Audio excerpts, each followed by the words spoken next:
भिवंडीतील महापालिकेच्या बीजेपी रुग्णालयाच्या इमारतीचे बांधकाम अनेक महिन्यांपूर्वी पूर्ण झाले असतानाही आंतररुग्ण सेवा सुरू करण्यात आलेली नाही। याच्या निषेधार्थ राष्ट्रवादी काँग्रेस अजित पवार गटाच्या कार्यकर्त्यांनी रुग्णालयाचे प्रतिकात्मक उद्घाटन करत आंदोलन केले। भिवंडी शहराध्यक्ष प्रवीण पाटील यांच्या नेतृत्वाखाली घोषणाबाजी, फटाके आणि पेढे वाटून निषेध नोंदवण्यात आला। रुग्णालयाच्या उद्घाटनास जाणीवपूर्वक विलंब केला जात असून खासगीकरणाचा प्रयत्न सुरू असल्याचा आरोप यावेळी करण्यात आला।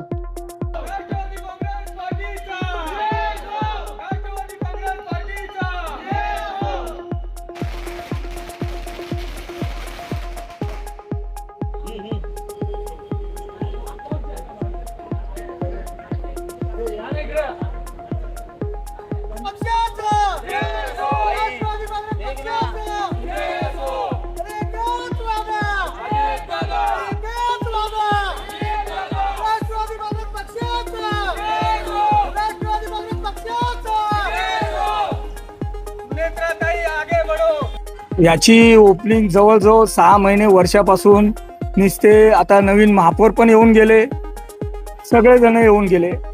मला तर वाटतंय गरिबांसाठी हॉस्पिटल आहे, गव्हर्नमेंट हॉस्पिटल आहे, एवढं सुसज्ज 10-12 करोड रुपये खर्च करून फक्त ओपीडी।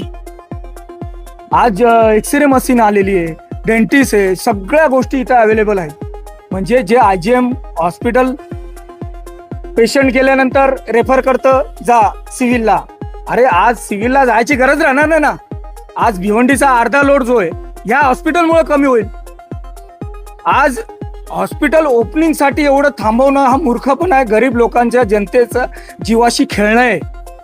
अक्षरशः अशा पद्धतीने हे चुकीच्या मार्गाने चाललंय। आज एवढ्या टायमापासून हॉस्पिटल झालंय, आज त्याचा कलर सुद्धा उतरत चाललाय। मग का तुम्ही हॉस्पिटल ओपनिंग नाही केलं? म्हणून आम्ही राष्ट्रवादी काँग्रेसतर्फे ह्या हॉस्पिटलची ओपनिंग केलेली आहे आणि हे हॉस्पिटल लवकरात लवकर चालू करावं। दुसरी गोष्ट, काही 3-4 जण मिळून या हॉस्पिटलला प्रायव्हेट करण्याचा धाड धरलेला आहे, तो आम्ही होऊ देणार नाही। कारण या गरीब जनतेशी आम्हाला खेळू द्यायचं नाहीये। मला कळलं की हे प्रायव्हेटीकरण होणार आहे आणि याच्यावर पूर्ण जोर दिला जातोय, म्हणून याची ओपनिंग आम्ही केलेली आहे आणि आम्ही याला प्रायव्हेटीकरण होऊ देणार नाही।